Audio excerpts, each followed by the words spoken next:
Hello everyone, कैसे हो आप सभी लोग। Myself Nikhil Raj Purohit and I welcome you to physics by Nikhil Raj. तो देखो, इस वीडियो में अपने बात करने जा रहे हैं कि जो राजस्थान सेट का एग्जाम होने वाला है, ओके, तो उसके लिए मोस्ट इंपोर्टेंट टॉपिक्स आपके क्या रह सकते हैं। अब राजस्थान सेट जो है इस बार यूनिवर्सिटी ऑफ कोटा करवा रहा है और उन्होंने अपनी जो वेबसाइट है उसके ऊपर सिलेबस डाल दिया है कि जो फिजिक्स पोर्शन आपका आएगा सेट एग्जाम के अंदर वो CSIR नेट सिलेबस का आएगा।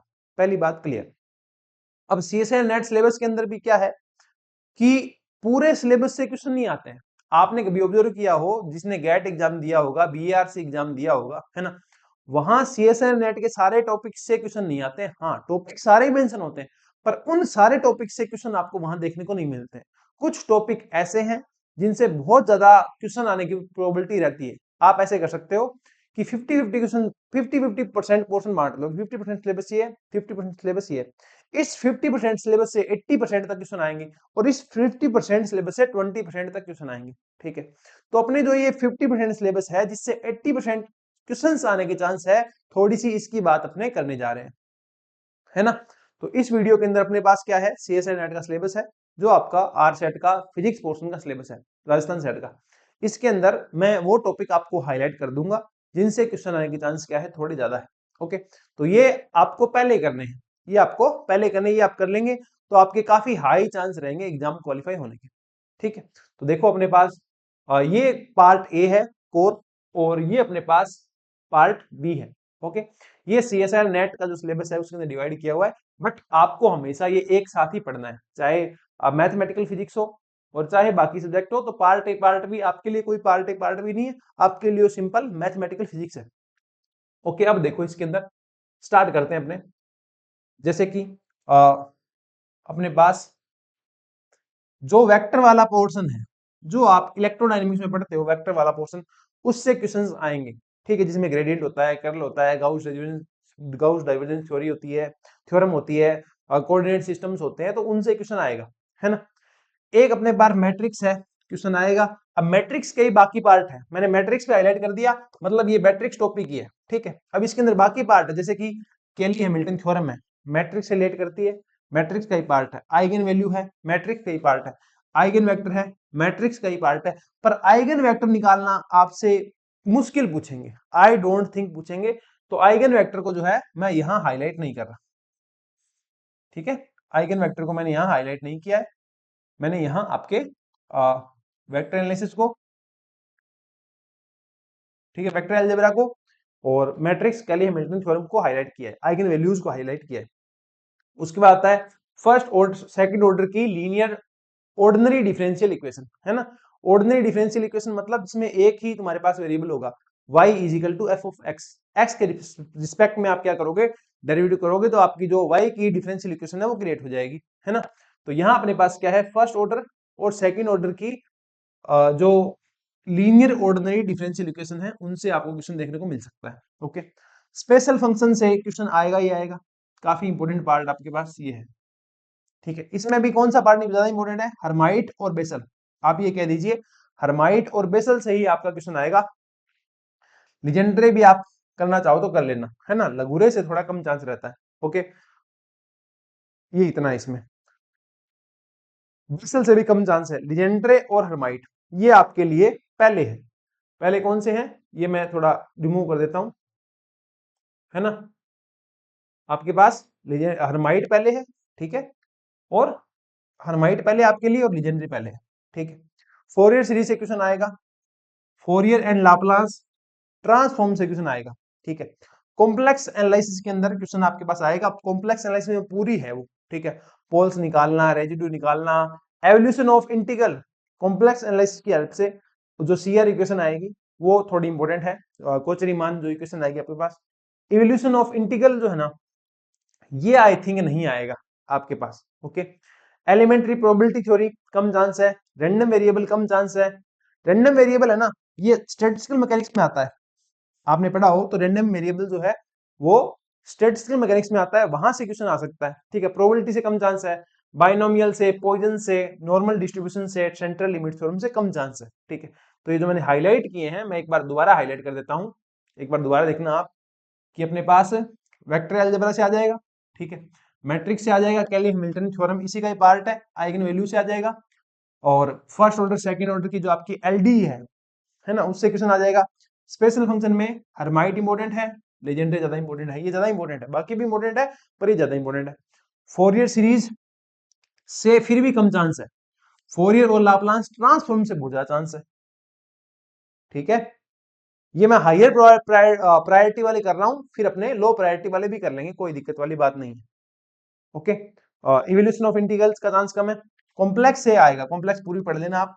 ये इंटीग्रल वाला पार्ट है ना, एवोल्यूशन ऑफ इंटीग्रल, ये थोड़ा कम चांस मेरे को लगता है, जिसमें कंप्लीट वो होगा अपने पास, क्या बोलते हैं, क्लोज्ड पाथ होगा, वहां से चांस ज्यादा है, इससे कम चांस है। जो जीरो से इनफाइनाइट वाला इंटीग्रल है, इसका चांस कम है। प्रोबेबिलिटी थ्योरी कम चांस है, रैंडम वेरिएबल से कम चांस है, बाइनोमियल से कम चांस है, पॉइजन से कम चांस है, नॉर्मल डिस्ट्रीब्यूशन से कम चांस है। सेंट्रल लिमिट थ्योरम आपके पास जो है, इससे आपको क्वेश्चन भी देखने को नहीं मिलेगा, आई थिंक, मेरे को लगता है। अभी जो मार्क किए हैं आप मार्क कर लेना इस सिलेबस के अंदर, ठीक है, क्योंकि ये हटाऊंगा तो हट जाएगा, है ना। ये देखो हट गया। अब आ जाओ दूसरी मैथमेटिकल फिजिक्स में, दूसरी मैथमेटिकल फिजिक्स की तरफ चले। या आपको अगर मार्क करके ही चाहिए तो मेरे को यहां से मार्क करना पड़ेगा, इसको मार्क कर ही देता हूं मैं, एक मिनट रुको। Vector algebra, matrix, Cayley Hamilton theorem, eigen value, Hermite, okay, और लीजेंड्रे, और first second order differential equation, Fourier व Laplace transform, complex analysis, analytic function, यहाँ तक ज्यादा चांस है। ठीक है, पोल्स वाला भी आ सकता है but not that much important. ठीक है, और प्रोबेबिलिटी थ्योरी कम चांस है, रैंडम वेरिएबल आ सकता है, जो स्टैटिस्टिकल मैकेनिक्स में है ना, उस वाले पोर्शन से ज्यादा चांस है आपके क्वेश्चन आने के। ये हाईलाइट क्यों नहीं हो रहा?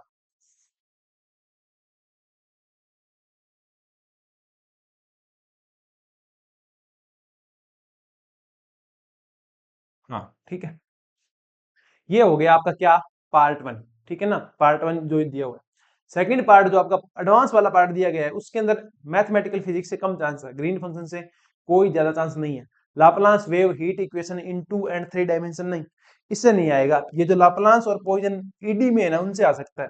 कंप्यूटेशनल टेक्निक, ये भी चांस कम है। रूट ऑफ फंक्शन कम है, इंटरपोलेशन एक्स्ट्रापोलेशन कम चांस है, इंटीग्रेशन बाय ट्रेपेजॉइडल एंड शिफ्टन, इनसे चांस है, इनसे क्वेश्चन आ सकता है। Solution of first differential equation using R K method, finite difference method, tensor, introduction, group theory, SU2 SU3, इसमें से क्वेश्चन नहीं आएगा, मुझे ऐसा लगता है। ठीक है, तो मैथमेटिकल फिजिक्स में पहला पार्ट आपका जो है वो इतना ही इंपॉर्टेंट है। अब अपने चलते हैं कहाँ, अब अपने चलते हैं सेकंड पार्ट की ओर, क्लासिकल मैकेनिक्स की ओर। देखो, क्लासिकल मैकेनिक्स में न्यूटन लॉ से क्वेश्चन नहीं आएगा, फेज स्पेस डायनेमिक्स इससे भी कम चांस है, stability analysis, central force motion, यहां क्वेश्चन आएगा सेंट्रल फोर्स मोशन से। ठीक है, और अपने बात करें लैग्रांजियन हैमिल्टोनियन, पक्का क्वेश्चन आएगा यहाँ से।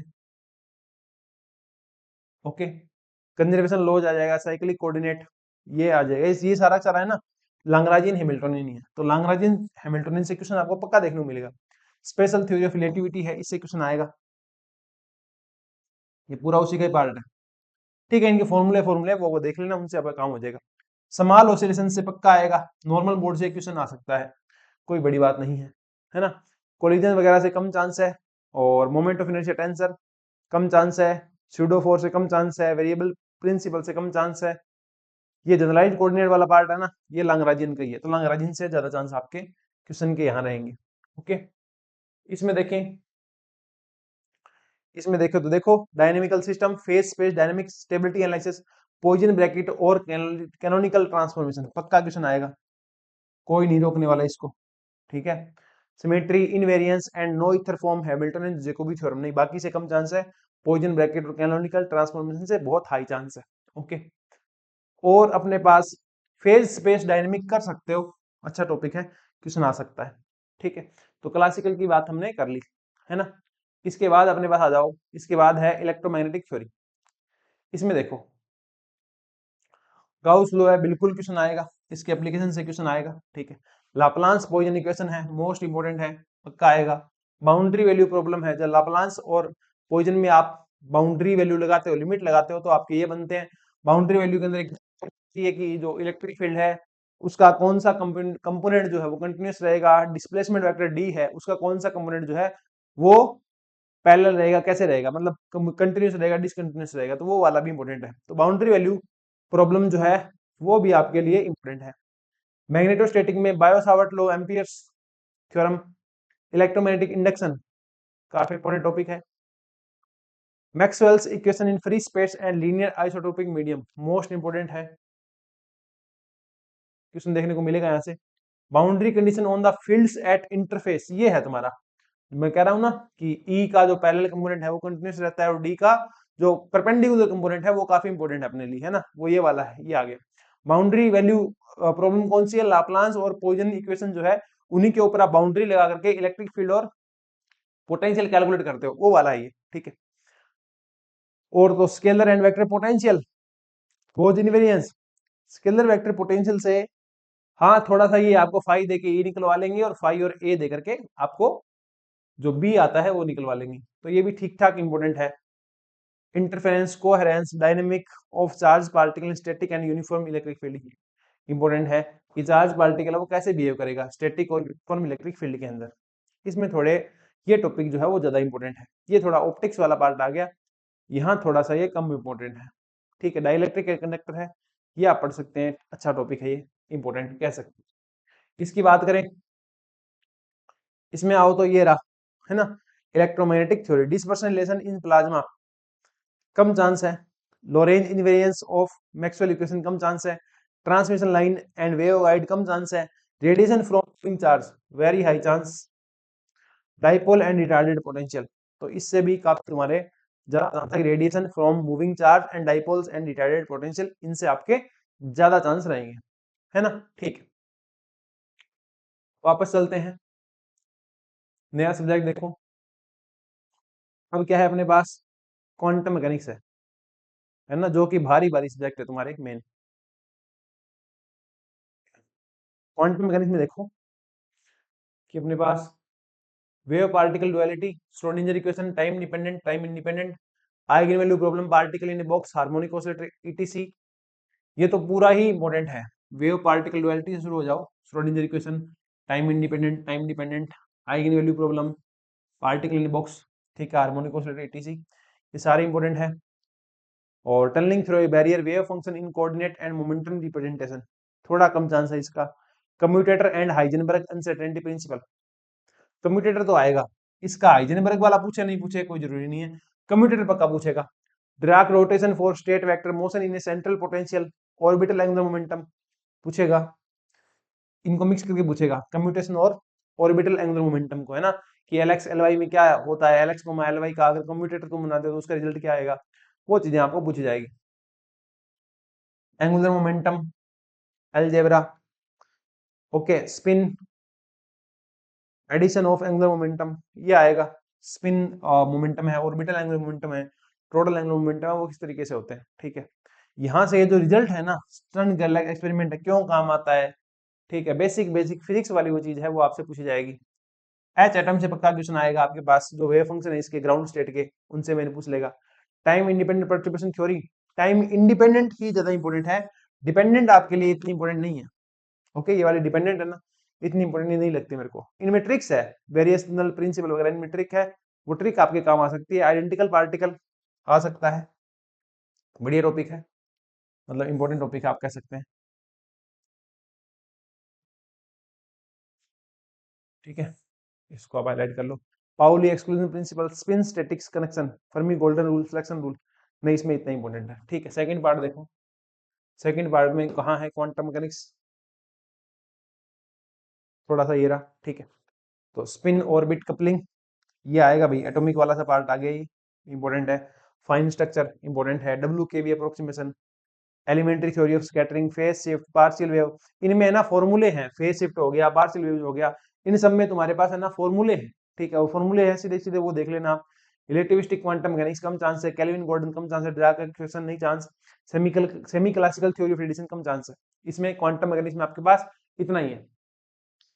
इसके बाद आपके पास आते देखो थर्मोडाइनमिक्स एंड स्टैटिकल फिजिक्स, इसकी बात करें थोड़ी सी, आ जाओ, ये रहा इसका सिलेबस, ठीक है। देखो laws of thermodynamics and their consequences कम चांस है, थर्मोडायनेमिकल पोटेंशियल ज्यादा चांस है, मैक्सवेल रिलेशन ज्यादा चांस है, फेज इक्विलिब्रियम कम चांस है, फेज स्पेस हाँ पूछ सकता है, इस फेज स्पेस की डायमेंशन कितनी होगी, micro state macro state important है, माइक्रो कैनोनिकल कैनोनिकल और ग्रैंड कैनोनिकल, इन तीनों में से सबसे इंपॉर्टेंट है आपके पास कैनोनिकल। तो आप है ना, इनमें एक तो वो टेबल है, इन तीनों में टेबल है कि डिफरेंशिएट कैसे है, माइक्रो कैनोनिकल कैसे है, कैनोनिकल कैसे और ग्रैंड कैनोनिकल कैसे, ठीक है। उसके बाद तीनों को जब डिटेल में पढ़ने की बारी आएगी तो माइक्रो कैनोनिकल और ग्रैंड कैनोनिकल इंपॉर्टेंट नहीं है, समझे क्या, इनका बेसिक इंपॉर्टेंट तीनों का कि डिफरेंस क्या है, उसके बाद आपका सिर्फ और सिर्फ कौन इंपॉर्टेंट है, कैनोनिकल इंपॉर्टेंट है, बाकी दो इंपॉर्टेंट नहीं है। क्यों है इंपॉर्टेंट, ऐसा मैंने क्यों बोला, ऐसा मैंने इसलिए बोला क्योंकि जो कैनोनिकल है वहां आपका क्या आएगा, पार्टीशन फंक्शन आएगा। तो ये रहा पार्टीशन फंक्शन वाला सिस्टम अपना, है ना। तो ये सारा टॉपिक्स किस में चल रहा है, कैनोनिकल में चल रहा है, ये ध्यान रखना। Free energy and it's connection, ये इंपॉर्टेंट है। विद थर्मोडायनेमिकल क्वांटिटी की फ्री एनर्जी आपको एफ दे रखी है, तो बाकी आप कैसे निकालोगे उसको, आप कुछ लोग उसको एफ बोलते हैं, कुछ लोग उसको ए भी बोलते हैं, तो उससे थोड़ा सा रिलेशन जो है आप देख सकते हैं कि किस प्रकार है। क्लासिकल एंड क्वांटम स्टैटिक्स, कि क्लासिकल और क्वांटम स्टैटिक्स है, एमबी एफई और एमबी है, एफडी है और बीई है, तीनों देखनी है। Ideal Bose Fermi gas important नहीं है, principle of detail balance important नहीं है, plaque distribution law, black body radiation radiation इतने इंपॉर्टेंट नहीं है, ठीक है। ये है थोड़ा सा। अब इसमें चलते हैं, इसमें चलोगे तो अपने पास थोड़ा सा इधर आ जाओ, है ना। इसमें चलेंगे तो अब देखो,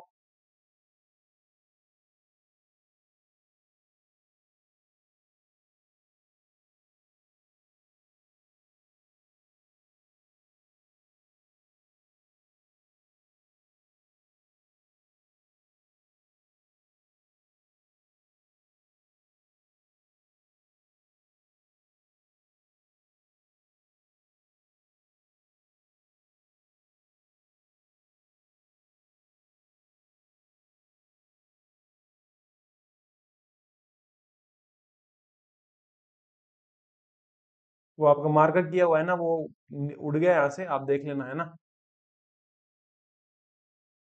ठीक है। वो आप देख लेना एक बार, मैंने वहां कर दिया था, ठीक है। Black body radiation, Planck distribution law इतने इंपॉर्टेंट नहीं है। इसमें देखो, इसकी बात करोगे तो अपने पास इसकी बात कर ली ना अपन ने, इसकी बात भी अपन ने कर ली। इसके बाद क्या आता है, प्लांक डिस्ट्रीब्यूशन लो, ये तो सेम ही खुल गया है ना। पार्ट बी खोलना है अपने को, ठीक है, आ जाओ ये लो, कहीं नहीं गया वो, यही है तुम्हारे पास, ये रहा पार्ट बी, ठीक है। इसमें देखो फेज ट्रांजिशन इंपॉर्टेंट है, कैसे क्या रहने वाला है, ये कौन से टाइप का फेज ट्रांजिशन है और ये कौन से टाइप का फेज ट्रांजिशन है, ये चीज इंपॉर्टेंट रहती है इसके अंदर। बोस आइंस्टाइन कंडेंसेशन इंपॉर्टेंट है, क्वेश्चन आएगा। डिफ्यूजन इक्वेशन इतनी इंपॉर्टेंट नहीं, रैंडम वॉक आ सकता है, जो तुमको रैंडम वेरिएबल वाला जो टिक करवाया ना मैथमेटिकल फिजिक्स में पार्ट ए के अंदर, वो वाला सेम ही तुम्हारा रैंडम वॉक का है। ब्राउनियन मोशन इतनी इंपॉर्टेंट नहीं है। मैग्नेटिज्म जो है ये थोड़ा सा अच्छा टॉपिक है, मेरा पर्सनल फेवरेट टॉपिक है, इससे क्वेश्चन आ सकता है, आइजिंग मॉडल से क्वेश्चन आएगा, है ना, पक्का आएगा। ये तुम्हारे पास थोड़ा सा रहेगा किसका, थर्मोडायनेमिक्स एंड स्टैटिस्टिकल फिजिक्स का, ओके। इसके बाद आता है अपने पास देखो, इसके बाद अपने पास नेक्स्ट सब्जेक्ट है इलेक्ट्रॉनिक्स। इलेक्ट्रॉनिक्स में देखो, इलेक्ट्रॉनिक्स मुझे ऐसा लगता है कि टफ सब्जेक्ट है थोड़ा सा, सीएसआई नेट के हिसाब से, ठीक है। तो इसमें थोड़े कम चांस रहते हैं, है ना। सेमीकंडक्टर, ठीक है, सेमीकंडक्टर पढ़ लेना पूरा, सेमीकंडक्टर आपको पूरा ही पढ़ना है, ये इंपॉर्टेंट है, ठीक है। और ऑप्टो इलेक्ट्रिक के अंदर थोड़ी सी इनकी बेसिक्स देख सकते हो आप, ये आपका इंपॉर्टेंट है, सेमीकंडक्टर पूरा इंपॉर्टेंट है, डायोड हो गया, ठीक है, जंक्शन हो गया, ट्रांजिस्टर हो गया, एफईटी हो गया, डिफरेंस क्या है इन दोनों में, वो मेन है, बीजेटी और एफईटी में। होमो हेटेरो जंक्शन, ये कोई इतना होमो हेटेरो नहीं है, इंपॉर्टेंट नहीं है। Solar cell, photo electric, LED, opto electric जो भी डिवाइस है इंपॉर्टेंट है। ऑपरेशनल एम्पलीफायर, ओपीएमपी जो है वो मोस्ट इंपोर्टेंट टॉपिक आपका रहने वाला है, एप्लीकेशन है, ठीक है। और digital technique and application, register, counter, comparator and similar circuit, ये समझ में आ जाए तो बढ़िया, वरना इनके मेन मेन फॉर्मूले पढ़ लेना, ठीक है। एडीडीएसी, ठीक है, ये जो पार्ट है ये वाला है, और ये वाला है थोड़ा सा टिपिकल पार्ट है, हो पाता है आपसे बढ़िया है, वरना आप इसको स्किप भी कर सकते हैं। ठीक है, माइक्रो प्रोसेसर और माइक्रो कंट्रोलर ये आप छोड़ सकते हैं, कोई बड़ी बात इसमें नहीं है। ठीक है, data interpretation and analysis, precision and accuracy ये इंपॉर्टेंट है, एरर इंपॉर्टेंट है, प्रीसीजन एंड एक्यूरेसी ये भी आपके लिए इंपॉर्टेंट है। ओके, और प्रोपोगेशन ऑफ एरर ये ठीक है, ये आप कर सकते हैं। लिस्ट स्क्वायर कर्व फिटिंग ये आपके लिए इतना इंपॉर्टेंट नहीं है, मुझे ऐसा लगता है। ठीक है, सेकंड पार्ट में चले, इसमें भी होगी इलेक्ट्रॉनिक्स तो, है कि नहीं? ये रही इसमें इलेक्ट्रॉनिक्स। देखो, linear non linear curve fitting इतनी इंपॉर्टेंट नहीं है। सी ची कवर का स्क्वायर टेस्ट नहीं है जरूरी, ट्रांसड्यूसर नहीं है, मेजरमेंट एंड कंट्रोल नहीं है, सिग्नल कंडीशनिंग नहीं है, रिकवरी इंपीडेंस मैचिंग नहीं है, एम्पलीफिकेशन ये ओपीएमपी वाला है। ठीक है, ये है, ये टॉपिक आ सकता है, बढ़िया टॉपिक है। ठीक है, फीडबैक जो है, ठीक है। फिल्टरिंग एंड नॉइस रिडक्शन नहीं है, शिल्डिंग ग्राउंडिंग ये भी नहीं है इतना इंपॉर्टेंट, और फोरियर ट्रांसफॉर्म्स ये भी नहीं है, छोड़ सकते हैं आप। जनरेटर डिटेक्टर छोड़ सकते हैं, बॉक्स कार इंटीग्रल मॉड्यूलेशन तकनीक छोड़ सकते हैं, एटॉमिक एंड मॉलिक्यूलर फिजिक्स। अगर इतना कुछ छोड़ रहे हैं ना यहाँ इलेक्ट्रॉनिक्स के अंदर, तो आप जो है ये वाला पार्ट कर लेना, रजिस्टर, काउंटर, कंपरेटर और सिमिलर सर्किट, एडी और डी। जब अपने इतना पार्ट छोड़ रहे हैं, मैं कह रहा हूँ इतना कुछ इंपॉर्टेंट नहीं है यहाँ वाला, तो वो ज्यादा इंपॉर्टेंट फिर हो जाता है। ठीक है, पार्ट ए जो आपका खत्म हो चुका है, सही थे इसमें। अब आ जाओ पार्ट बी के अंदर, एटॉमिक मॉलिक्यूलर फिजिक्स आ गई। इसके अंदर देखो, quantum state of one electron atom important है, electron spin spectrum of helium and alkali atom कोई जरूरी नहीं है, रिलेटिविस्टिक करेक्शन जरूरी नहीं है, हाइपरफाइन स्ट्रक्चर जरूरी है, आइसोटोप शिफ्ट बढ़िया है, width of spectrum spectrum lines, LSJG coupling बढ़िया है, जीमान बढ़िया है, पासन बैक स्टार्क इफेक्ट बढ़िया है, ये ईएसआर है, ये कौन से रीजन में आती है और ये क्यों होती है, ये चीज काफी इंपॉर्टेंट है। Nuclear magnetic resonance NMR spectroscopy ये इंपॉर्टेंट है। फ्रैक कंडेंस प्रिंसिपल क्यों करते हैं ये अपने पास इंपॉर्टेंट है। और रोटेशनल इलेक्ट्रॉनिक रोटेशनल वाइब्रेशंस और Raman spectra of diatomic molecule most important है। इनके सिलेक्शन रूल इंपॉर्टेंट है। लेजर के अंदर तीनों का जो फॉर्मूले आते हैं, स्पॉन्टेनियस के, सिमुल्टेनियस, स्पॉन्टेनियस और सिमुल क्या बोलते हैं, स्टिमुलेटेड के, है ना, वो इंपॉर्टेंट है। ये जो ए बी आते हैं, A12 B12 B21, इनके फॉर्मूले इंपॉर्टेंट है। ऑप्टिकल पंपिंग वगैरह ये इंपॉर्टेंट है। ठीक है, पॉपुलेशन इन्वर्जन ये आपके लिए लेजर वाला पूरा इंपॉर्टेंट है ना, लेजर वाला जो है आपके पास पूरा ही इंपॉर्टेंट है, इसको आप पूरे को इंपॉर्टेंट लगा देना। ठीक है, ऐसा कुछ रहने वाला है। चलें आगे। इसके बाद क्या है, सॉलिड स्टेट फिजिक्स। तो सॉलिड स्टेट फिजिक्स देखो आप, सॉलिड स्टेट फिजिक्स के अंदर ब्रेविस लेटिस इंपॉर्टेंट है, टेबल सी है वो, रेसिप्रोकल लेटिस इंपॉर्टेंट है, लेटिस स्पेसिफिक हीट इंपॉर्टेंट है, diffraction and the structure factor important है, बॉन्डिंग ऑफ सॉलिड इतनी इंपॉर्टेंट नहीं है, इलास्टिक प्रॉपर्टीज इतनी इंपॉर्टेंट नहीं है, फोनॉन की प्रॉपर्टीज इंपॉर्टेंट है, free electron theory and electron specific heat important है। क्या ये रिस्पॉन्स एंड रिलैक्सेशन फेनोमेना इतना इंपॉर्टेंट नहीं है। Drude model of electric and thermal conductivity last के फॉर्मूले इंपॉर्टेंट है। हॉल इफेक्ट मोस्ट इंपॉर्टेंट है। Electron motion in a periodic potential important है। ठीक है, पीरियोडिक पोटेंशियल वाला कॉन्सेप्ट तुम्हारा इंपॉर्टेंट है। यहाँ बीसीएस थ्योरी वगैरह तुम्हारी नहीं, बीसीएस थ्योरी नहीं आएगी, पीरियोडिक वाले के अंदर वो आएगा, उस नाम नहीं याद आ रहा मेरे को, कुछ नाम था उसका, नाम याद नहीं आ रहा। Band theory of solid important है। मेटल कैसे बनता है, इंसुलेटर कैसे बनता है, सेमीकंडक्टर कैसे बनता है, उसकी बात वहां होगी। Super conductivity most most most most important है। ठीक है, जो सबसन वगैरह, सुपर फ्लैरिटी ये इतनी इंपॉर्टेंट नहीं है। डिफेक्ट डी लोकेशन इंपॉर्टेंट नहीं है। काइंड्स ऑफ लिक्विड ये बाकी इंपॉर्टेंट नहीं है भाई इतना। ठीक है, इतना ही तुम्हारे पास इसमें इंपॉर्टेंट है। इसके बाद आपके पास आई थिंक लास्ट सब्जेक्ट आ रहा है, न्यूक्लियर एंड पार्टिकल फिजिक्स, है ना। ठीक है, लास्ट है ना, ये और भी है, इतना ही है। इसको थोड़ा सा और देखो। हाँ, अपने पास बेसिक न्यूक्लियर प्रॉपर्टीज इंपॉर्टेंट है, size, shape, charge distribution, spin parity. ठीक है, सेल मॉडल से निकलेगी, बहुत इंपॉर्टेंट है। बाइंडिंग एनर्जी इंपॉर्टेंट है, सेमी इंपिरिकल मास फॉर्मूला इंपॉर्टेंट है, लिक्विड ड्रॉप मॉडल थ्योरी से इसमें कुछ इतना ज्यादा खास नहीं है, देख सकते हो। Nature of the nuclear force important है, form of nucleon nucleon potential कुछ नहीं है, इसके दो फॉर्मूले हैं, गामा पोटेंशियल का एक और है, वो देख लेना। Charge independence and charge symmetry of nuclear forces जरूरी नहीं है। न्यूट्रॉन प्रॉब्लम इंपॉर्टेंट है, 4-5 प्रॉपर्टीज है इसकी, वो देख लेना। एविडेंस ऑफ सेल स्ट्रक्चर जो कोई जरूरी नहीं है। Single particle shell model most important है। वैलिडिटी लिमिटेशन, लिमिटेशन देख सकते हो इसकी, अच्छी है। रोटेशनल स्पेक्ट्रा देख सकते हो। Elementary idea of alpha beta and gamma decay तीनों डीके देख सकते हो, ठीक है। सिलेक्शन रूल आ जाएगा, फिजन फ्यूजन देख सकते हो, रिएक्शन देख सकते हो, रिएक्शन मैकेनिज्म कोई जरूरी नहीं है, कंपाउंड न्यूक्लियर डायरेक्ट रिएक्शन नहीं कोई जरूरी नहीं है, फिजन फ्यूजन और न्यूक्लियर रिएक्शन जो आप देख सकते हो। इसके बाद आता है क्लासिफिकेशन ऑफ फंडामेंटल फोर्सेज, ये पार्टिकल फिजिक्स आ गई। पार्टिकल फिजिक्स जितनी आपके पास अवेलेबल है सारी आपको देखनी है।